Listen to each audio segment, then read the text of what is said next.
cuidado qualquer que seja, pois somente seria muito para ti. É meu, somente meu todo trabalho, e o teu trabalho é descansar em mim. É meu, somente meu todo trabalho, e o teu trabalho é descansar em mim. Não temas quando enfim tiveres que tomar decisão.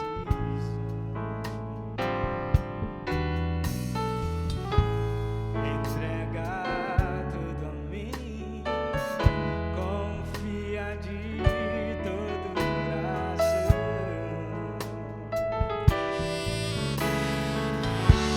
É meu, somente meu todo trabalho, e o teu trabalho é descansar em mim. É meu, somente meu todo trabalho, e o teu trabalho é descansar em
Por vezes, meu querido e minha querida, a relação familiar se torna tão complicada que a pergunta que se faz é: será que eu não deveria estar nesta casa?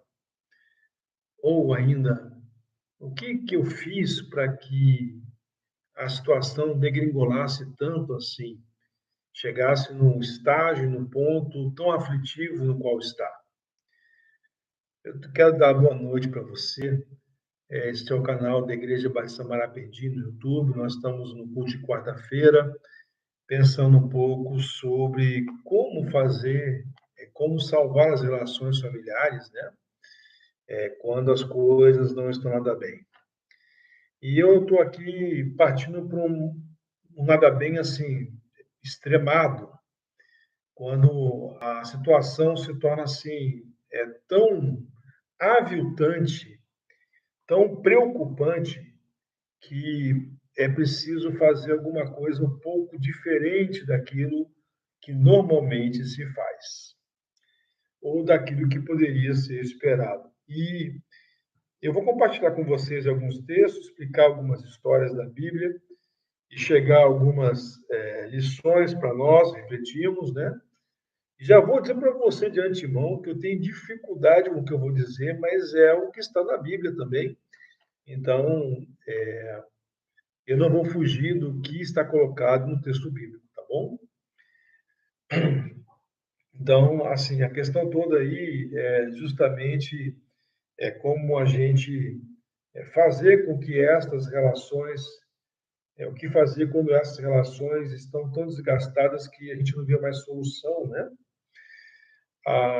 Eu vou compartilhar com vocês algumas crises de família na Bíblia. Escolhi pelo menos 4 passagens. Vou de Lucas até Gênesis, passando por Samuel, né?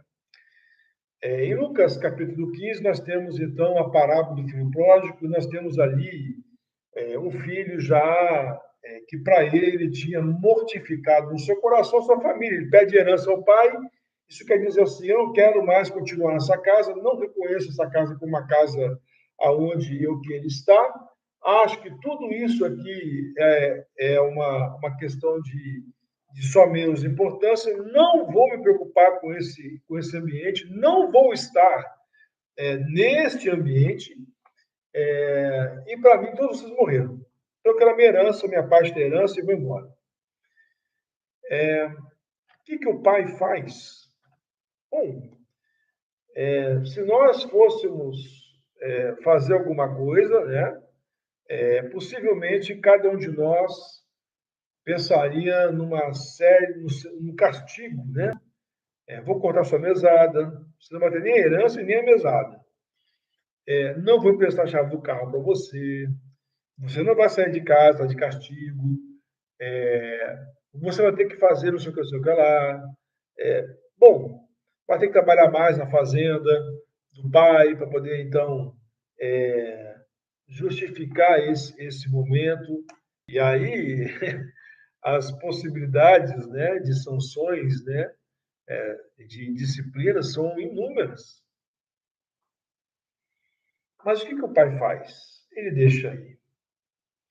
Então, a primeira coisa que salta aos olhos é justamente isso, assim, quando alguém mortifica o outro no seu coração, não há outra coisa para se fazer a não se deixar ir. Eu me lembro de uma frase do pastor Caio Fábio, por exemplo, falando da relação conjugal, e ele usou uma expressão que me marcou muito certa vez, dizendo assim: o divórcio não acontece entre pessoas que querem estar juntos. O divórcio acontece justamente quando pelo menos uma das partes já está com o coração divorciado, ou seja, já não está mais ali naquela relação. E é por isso que essa pessoa, então, vai procurar uma outra forma de se manter ou de ter uma outra construção familiar possível para ela. Mesmo que uma das partes queira continuar, se a outra não quiser, se a outra já enterrou aquela relação, não há mais o que fazer. Então, quando alguém enterra em vida o outro, meu querido e querida, por mais que doa, por mais sofrido que seja, a única coisa que nos cabe fazer é deixar a pessoa ir. Não há o que fazer, a não ser deixar a pessoa ir. Em Lucas capítulo 12, Jesus é importunado por um rapaz que veio com uma inquietação para ele, dizendo assim: olha, meu pai morreu e eu quero a minha parte da herança, mas o meu irmão não quer me dar. Então ele vai lá pedir a sua parte da herança. Eu quero a minha parte da herança, eu quero a minha parte. E Jesus responde, ele falou assim: mas quem me constituiu juiz de partilha para arbitrar o caso de vocês? Eu não estou aqui para arbitrar sobre partilha de bens, sobre partilha de herança.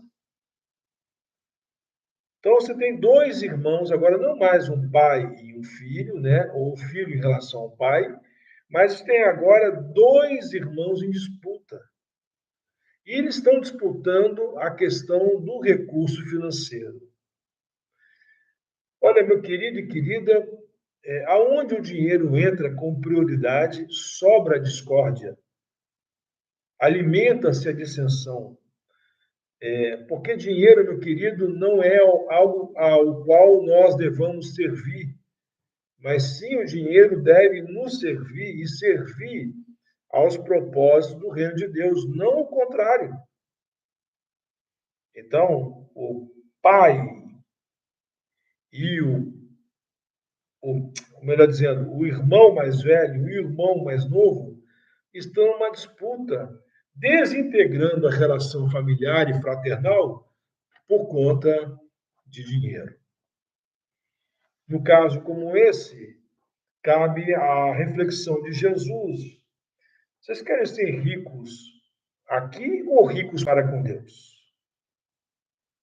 E no caso como esse, cabe a parábola que Jesus conta, que tinha um homem que tinha muitas posses, e aí ele planta, ele trabalha muito, e o trabalho rende, e ele fica muito mais rico, ele constrói mais celeiros, e compra mais terra, e faz mais, e ele fica muito mais rico. Chega um ponto que ele fala assim, alma, deita-te, regala-te, porque tens muito para o resto da vida. E aí aparece a voz de um anjo dizendo, louco, hoje mesmo te pedirão a tua alma, e o que você tem, para quem será? Então, para aqueles que estão em disputa por valores mundanos, por valores que pertencem tão somente a esse plano terreno, cabe a lembrança de Jesus sobre aquilo que permanece, sobre a luta por aquilo que tem um caráter eterno. Então, cuidado com as disputas fraternais, para que você não se perca por aquilo que não é de maior importância. Uma certa vez, eu fui procurado por uma pessoa que me contou a história da vida dela, uma história muito sofrida, de muita privação, porque o pai passou a ter uma outra família e a mãe e ela, né, e a família que ficou muito sofreu muita carestia, muita dificuldade. E, e aí, posteriormente, ela conseguiu ter algum contato com o pai, mais lá na frente, tudo mais, conheceu o irmão dela, dessa família, né, a nova família que o pai construiu. E aí chegou o momento que o pai morreu, e aí precisava dela. Assim, o irmão pediu para que ela liberasse o imóvel para ele, né? Mas era direito dela receber a parte dela, da herança. E nesse contexto eu fui procurado.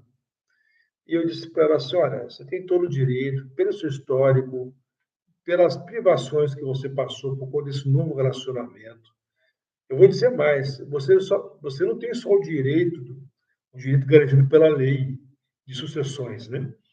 Você tem o direito à forra. Mas deixa eu dizer uma coisa para você. Qual seria o impacto, pense nisso, do seu irmão ouvir de você a história que ele não sabe, da sua privação, da sua carestia, e de você depois abrindo mão do que é seu por direito para ele? Qual seria o impacto da visualização do testemunho de alguém que ama a Deus e que ama as pessoas acima do direito de sucessão? E falei assim, essa é uma decisão sua, o que você decidir, eu estou com você, mas pense nessa possibilidade. E olha, meu querido e querida, assim, como pastor, se eu oriento assim, vai lá, pega a sua parte, vai pintar um dízimo aí na igreja. Então, as pessoas falam assim, pastor, o pastor tem que pensar no dízimo na igreja. Eu, assim, honestamente falando, eu só pensei na questão do testemunho, né? E daí foi para ela pensar e refletir, lembrando que ela tinha todo o direito a fazer o que ela queria fazer, ou o que ela pensou em algum momento fazer. E, assim, não foi uma surpresa para mim, porque essa irmã é uma irmã muito querida, e ela simplesmente abriu mão da parte dela. A vida foi agraciada. A vida sorriu para ela em termos patrimoniais, financeiros. Ela não precisava mais daquilo e ela, então, conseguiu dar o seu testemunho e baita testemunho numa sociedade como a nossa, abrir mão de recurso financeiro. Veja, isso aí tem que ser muito crente, né? E ela conseguiu fazer isso. Passando agora por 2 Samuel, a referência está na descrição do culto, né? Se você quiser lá olhar, você pode olhar. Nós temos o caso de uma briga, de uma animosidade entre um filho e um pai, tudo porque o pai não se portou como deveria se portar no momento de uma crise seríssima na família. Estamos falando do caso de Davi e Absalão. Absalão era filho de Davi, era irmão de Tamar. Tamar e Absalão eram filhos de uma mesma mãe, e eles eram muito bonitos. Talvez a mãe deles fosse uma pessoa muito bonita. E um dos meio-irmãos, né, então um dos príncipes, meio-irmão de Absalão, chamado Amnon, ficou apaixonado pela meia-irmã. E ele bola uma situação e ele violenta a irmã. E Absalão fica, quando descobre o que aconteceu, ele fica fora de si. E o pai não faz nenhuma reprimenda a Amnon, ou seja, houve uma relação incestuosa, houve um abuso sexual no palácio do rei, por um dos filhos do rei contra uma das filhas do rei, e simplesmente o rei não faz coisa alguma. E nesse momento, então, a Bíblia diz que Absalão, então, quando não há nenhum tipo de reprimenda contra Amnon, porque Amnon se recusa a tomar Tamar, porque teve repulsa por ela, Absalão maquina a morte de Amnon. E ele deixa a coisa esfriar, com tudo lá tranquilo, ele chama para um churrascão, e aí lá mata Amnon. E quando ele mata Amnon, Davi fica irado com Absalão. E aí chora a morte de Amnon e quer ir para cima de Absalão, e Absalão então foge. Meu querido e querida, quando as coisas saem do controle, quando, assim, a ação do outro foi uma ação, assim, que está escalonando, né? Você veja, um apaixona pela minha irmã, mesmo pai e mãe diferentes. Aí ele apaixona, ele bola uma trama. Ele vai e violenta a minha irmã. Ele deveria casar com ela. Não, ele tem uma rejeição a ela, ele abomina a ela, aquela que foi abusada por ele. Então, a coisa vai escalonando. O irmão dessa menina, chamada Tamar, dessa jovem, toma as dores dela, espera esfriar a situação, mas maquina o mal, e dali a 2 anos, mais ou menos, ele vai e mata o meu irmão. Então, meu querido, quando as coisas estão escalonando, porque, assim, se você for fazer uma intervenção naquilo que está só subindo, ó, cada vez mais para cima, se você fazer mais uma intervenção aqui, isso pode piorar em muito a situação. Então, às vezes, o que cabe é dar uma afastada. E Absalão vai para Jesus e fica lá durante um período, né, de 3 anos, até o momento em que Davi se sente consolado da morte de Amnon e passa a ter saudade de Absalão. E aí, então, Absalão volta. E volta antes da hora e volta sem que o rei faça algum tipo de reprimenda a ele, que deveria fazer. Porque ele também errou. Amnon errou, o rei não falou. Absalão errou e o rei não falou. Então, ele devia fazer isso, mas não fez. Então, tem horas, meu querido, que o exílio pode ser um bom caminho para que as coisas não que já estão descontroladas, não desembestem de vez.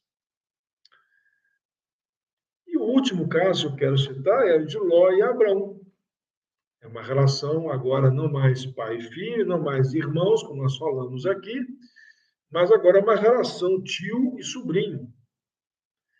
E diz lá em Gênesis capítulo, acho que 13, se eu não estou enganado, que há uma, assim, como eles foram abençoados nos negócios, né? O rebanho de Abraão cresceu muito, o de Ló também cresceu muito, e começou a dar confusão entre os pastores, os colaboradores dos dois, né? E aí Abraão olhou, tem mais experiência de vida, mais estrada, olhou para aquilo e falou assim, isso aqui não vai acabar bem. E aí o que ele faz? Ele propõe salvar a relação. Mas como salvar a relação? Vamos salvar sem nos ver mais durante um tempo. Olha aí a terra aí, ó. Fica no monte. Olha aí, onde você quer ir? Quer ir para a direita ou para a esquerda? Não, vou para a direita. Então tá bom, eu vou para o lado esquerdo. E a vida segue para nós dois, só que agora nós vamos ficar distanciados, nós vamos ficar afastados. Tem certos momentos da vida, meu querido e querida, que infelizmente o melhor que nós podemos fazer para evitar o acúmulo de confusões que já estão extrapolando a qualquer tipo de bom senso é justamente se afastar. Por mais que doa, pelo menos que haja um afastamento por algum período de tempo. Eu lembro a você, né, que nós estamos aí no ano de eleição, nós tivemos eleições muito difíceis, né, de 2018, 22, né, muita agitação social e emocional pelas redes sociais, né, você sabe disso tão bem quanto eu. E, e a grande questão, assim, às vezes, nós precisamos nos afastar, né?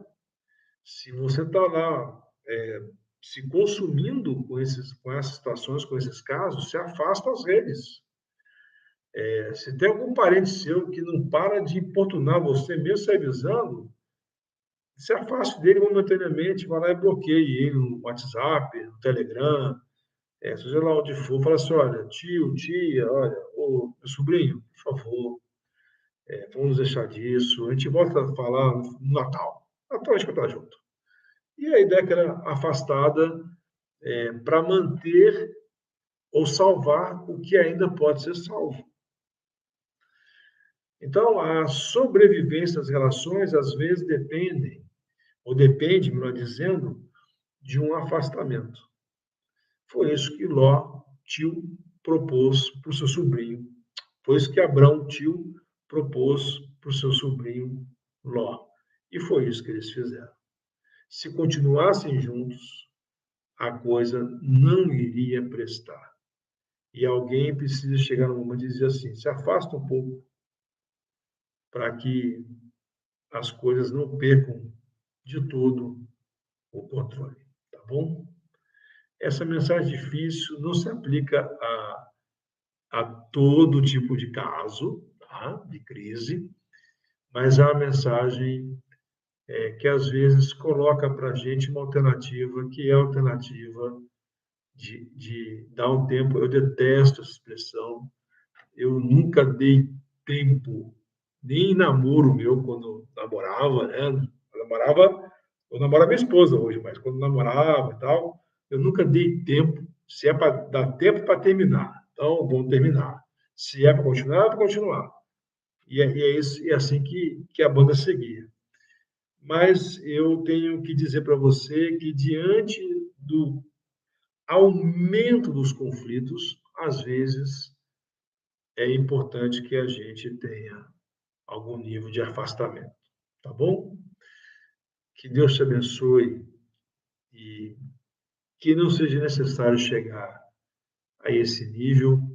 É o meu desejo sincero para a sua vida e para a sua família, para a sua parentela, tá bom? Vamos orar? Eu vou dar a bênção agora, tá?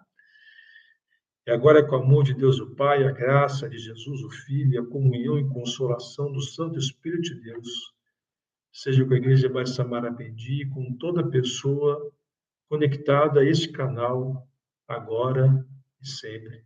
Amém. Que Deus te abençoe, uma ótima semana.